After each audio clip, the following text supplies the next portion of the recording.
Hi friends, this is Bani and welcome to my channel. বন্ধুরা, আজকে আমি তোমাদের জন্য 2b plus v3 দিয়ে কিছু স্ট্রাকচার নিয়ে এসেছি। অর্থাৎ 2b plus verb-এর থার্ড ফর্ম দিয়ে কিছু স্ট্রাকচার নিয়ে এসেছি। দেখো, প্রায় আমরা স্ট্রাকচারের ব্যবহার সেন্টেন্সে করি। আমরা বিভিন্ন অর্থে এই স্ট্রাকচারটাকে সেন্টেন্সে ব্যবহার করতে পারি। আর প্রতিদিনের কনভারসেশনে আমাদের প্রায়ই এই স্ট্রাকচারের ব্যবহার করতে হয়। আর ঠিক সেই কারণে তোমাদেরও এই স্ট্রাকচারটা সম্পর্কে অবগত থাকা দরকার যে সেন্টেন্সে আমরা কোন কোন ক্ষেত্রে টু বি প্লাস ভার্বের থার্ড ফর্মের ব্যবহার করতে পারি। তো আজকের ভিডিওটা কিন্তু খুবই ইম্পর্টেন্ট, খুবই ফ্রুটফুল। তোমরা কোথাও যাবে না, আমার সাথে ভিডিওটা একদম শেষ পর্যন্ত থাকবে। যারা চ্যানেলে নতুন অর্থাৎ প্রথম আমার ভিডিও দেখছো তারা প্লিজ চ্যানেলটাকে সাবস্ক্রাইব করে নিও, তাহলে যখনই আমি ভিডিও আপলোড করব তোমরা নোটিফিকেশন পেয়ে যাবে। তো আর দেরি না করে চলো শুরু করা যাক আজকের ভিডিও। সবার আগে আমরা দেখব সেন্টেন্সে যখন আমাদের অর্থ করতে হবে যে কোনো কিছু করা হবে, তখন আমরা সেন্টেন্সে টু বি প্লাস ভি3 এর ব্যবহারটা কেমন ভাবে করি। যদি আমি বলি প্রতিবেদনটি আজ জমা দেওয়া হবে, the report is to be submitted today. The report is to be submitted today. এই সেন্টেন্সটাকে খুব ভালো করে দেখো। দেখো, সেন্টেন্সটা কিন্তু প্যাসিভ ভয়েসে আছে, আর ঠিক সেই কারণে সেন্টেন্সের স্ট্রাকচারটা এমন হয়েছে। সেন্টেন্সটাকে লক্ষ্য করলে তোমরা দেখতে পাবে সেন্টেন্সে আমরা টু বি এর পরে ভার্বের থার্ড ফর্মের ব্যবহার এখানে করেছি, অর্থাৎ সাবমিটেড। সাবমিটেড হলো ভার্বের থার্ড ফর্ম। তো তোমরা বুঝতে পারছো সেন্টেন্সের স্ট্রাকচারটা। এই স্ট্রাকচারেই কিন্তু আমরা এই অর্থে সেন্টেন্সে টু বি প্লাস ভার্বের থার্ড ফর্মের ব্যবহার করব। আরো এক্সাম্পল দেখো, বাড়িটা আগামী সপ্তাহে রং করা হবে। The house is to be painted next week. The house is to be painted next week. নতুন আইনটি শীঘ্রই কার্যকর করা হবে। The new law is to be enforced soon. The new law is to be enforced soon. সমস্যাটি দ্রুত সমাধান করা হবে। The problem is to be solved quickly. The problem is to be solved quickly. নিয়মগুলো কঠোরভাবে অনুসরণ করা হবে। The rules are to be followed strictly. The rules are to be followed strictly. দেখো, সেন্টেন্সে যখন আমরা বোঝাতে চাইবো যে কোনো কিছু করা হবে, তখন আমরা এই স্ট্রাকচারটার ব্যবহার সেন্টেন্সে করতে পারি। টু বি প্লাস ভার্বের থার্ড ফর্মের ব্যবহার করতে পারি। আমার মনে হয় তোমরা এই স্ট্রাকচারটাকে বুঝতে পারলে। সেন্টেন্সে আমরা টু বি প্লাস ভার্বের থার্ড ফর্মের ব্যবহার এখানে কিভাবে করছি। এবার আমরা দেখবো এর পরেরটা। দেখো, সেন্টেন্সে যখন আমাদের বোঝাতে হবে যে কোনো কিছু করতে হবে, অর্থাৎ আমরা সেন্টেন্সে অব্লিগেশন বা নেসেসিটি শো করছি, এরকম অর্থে আমরা সেন্টেন্সে হ্যাজ টু বি প্লাস ভি3 বা হ্যাভ টু বি প্লাস ভি3 এর ব্যবহার করতে পারি। এক্সাম্পল দেখো, রাস্তাটা মেরামত করতে হবে। The road has to be repaired. The road has to be repaired. চিঠিটা আজ পাঠাতে হবে। The letter has to be sent today. The letter has to be sent today. নিয়মগুলো কঠোরভাবে অনুসরণ করতে হবে। The rules have to be followed strictly. The rules have to be followed strictly. বেরোনোর আগে লাইটগুলো বন্ধ করতে হবে। The lights have to be turned off before leaving. The lights have to be turned off before leaving. তো তোমরা বুঝতে পারছো সেন্টেন্সে আমরা এরকম অর্থে, অর্থাৎ সেন্টেন্সটার অর্থ যখন এরকম হবে, তখন আমরা হ্যাজ টু বি প্লাস ভি3 বা হ্যাভ টু বি প্লাস ভি3 এর ব্যবহারটা কিভাবে করছি। এবার আমরা দেখবো পরেরটা। দেখো, সেন্টেন্সে যখন আমাদের বোঝাতে হবে যে কোনো কিছু করার কথা ছিল, এটা করার কথা ছিল, ওটা করার কথা ছিল, তখন আমরা সেন্টেন্সে ওয়াজ টু বি প্লাস ভি3 বা ওয়ার্ড টু বি প্লাস ভি3 এর ব্যবহার করতে পারি। এক্সাম্পল দেখো, দেখো, সেন্টেন্সে যখন আমাদের বোঝাতে হবে যে কোনো কিছু করার কথা ছিল, এটা করার কথা ছিল, ওটা করার কথা ছিল, তখন আমরা সেন্টেন্সে ওয়াজ টু বি প্লাস ভি3 বা ওয়ার্ড টু বি প্লাস ভি3 এর ব্যবহার করতে পারি। এক্সাম্পল দেখো, কাজটা শুক্রবারের মধ্যে শেষ হওয়ার কথা ছিল। The work was to be completed by Friday. The work was to be completed by Friday. প্রকল্পটি দলটির দ্বারা শেষ করার কথা ছিল। The project was to be finished by the team. The project was to be finished by the team. বইগুলো ডিসেম্বরে প্রকাশিত হওয়ার কথা ছিল। The books were to be published in December. The books were to be published in December. নিয়মগুলো কঠোরভাবে মেনে চলার কথা ছিল। The rules were to be followed strictly. The rules were to be followed strictly. তো এই সেন্টেন্সগুলোর মধ্যে দিয়ে আমার মনে হয় তোমরা বুঝতে পারলে সেন্টেন্সে যখন আমরা বোঝাতে চাইবো যে কোনো কিছু করার কথা ছিল, তখন আমরা এই স্ট্রাকচারটাকে সেন্টেন্সে কি করে ব্যবহার করছি। এবার আমরা দেখবো পরেরটা।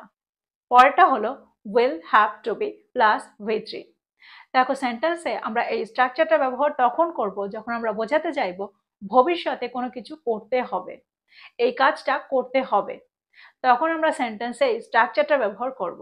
এক্সাম্পল দেখো, কাজটা শুক্রবারের মধ্যে শেষ করতে হবে। The work will have to be completed by Friday. The work will have to be completed by Friday. Meeting এর আগে ঘরটা পরিষ্কার করতে হবে। The room will have to be cleaned before the meeting. প্রতিবেদনটি সোমবারের মধ্যে জমা দিতে হবে। The report will have to be submitted by Monday.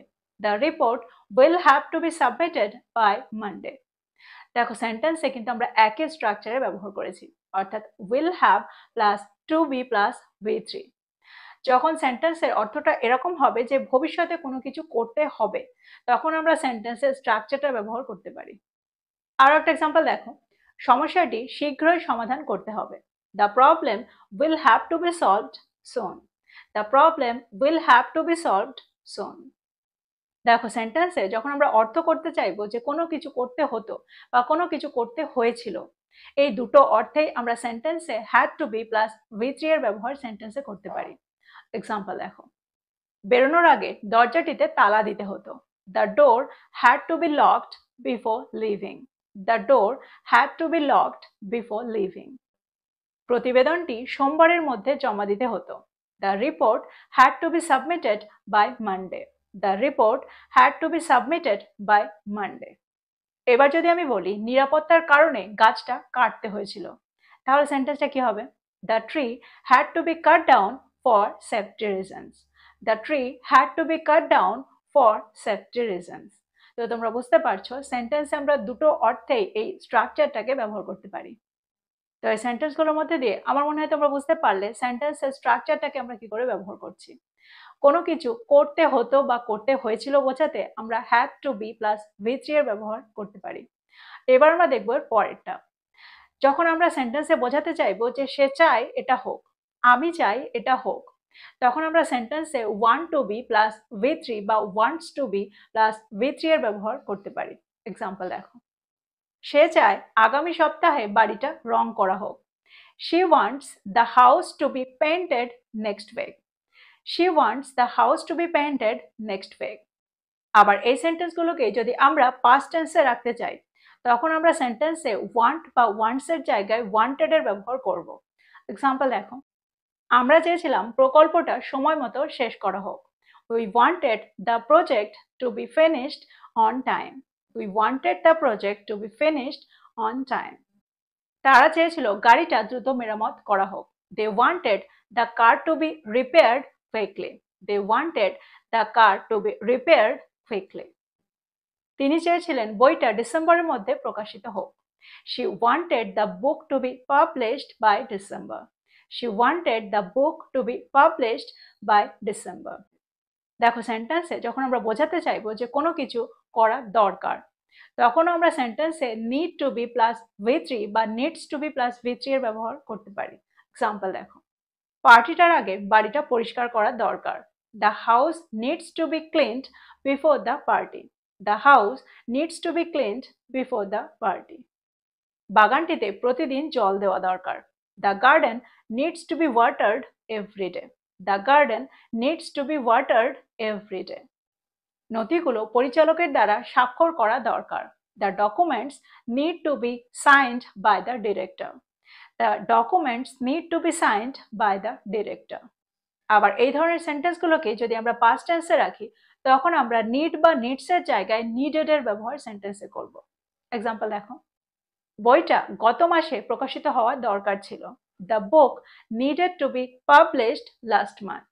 The book needed to be published last month. নথিগুলো সোমবারের মধ্যে জমা দেওয়া প্রয়োজন ছিল। The documents needed to be submitted by Monday. The documents needed to be submitted by Monday. ঝড়ের পর দেওয়ালটি মেরামত করা প্রয়োজন ছিল।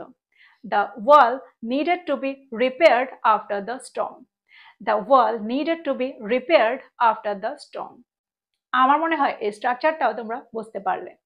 তো এই ছিল কয়েকটা important structure 2b plus v3 দিয়ে। প্রত্যেকটা স্ট্রাকচারকে নোট ডাউন করো আর এগুলো দিয়ে সেন্টেন্স তৈরি করো। ভিডিওটা না বুঝতে পারলে আরো একবার দেখো, তাও না বুঝতে পারলে আমাকে কমেন্ট বক্সে কমেন্ট করে জানাও, আমি আরো সহজ করার চেষ্টা করব।